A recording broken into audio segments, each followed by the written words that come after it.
আমাদের জমিতে বাদাম বসানো হচ্ছে আর আমি হ্যান্ড সিডার দিয়ে বাদাম বসাচ্ছি।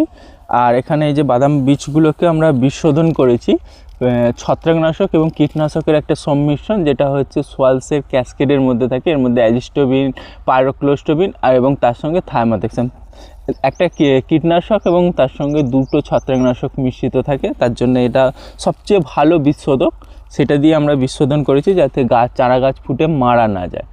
আর আমাদের এই জমিটায় আমরা বাদাম বসাচ্ছি কিভাবে সেটা আমি আপনাদের দেখাচ্ছি। আমরা যে পদ্ধতিতে বাদাম বসাচ্ছি আপনাদের চেয়ে একটু আলাদা, কারণ আমরা জোড়া সারিতে বাদাম বসাচ্ছি। দেখতে পাচ্ছেন এই দুটো সারি হচ্ছে কাছাকাছি, তার মধ্যেখানে ফাঁক, আবার পাশাপাশি দুটো করে সারি।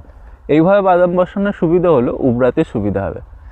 আর আমরা এখানে সাধারণত যেটা আমার পুরনো যে হ্যান্ড সিডার মেশিন আছে, ওই সিডার মেশিনের দ্বারাই আমরা বাদাম বসাচ্ছি।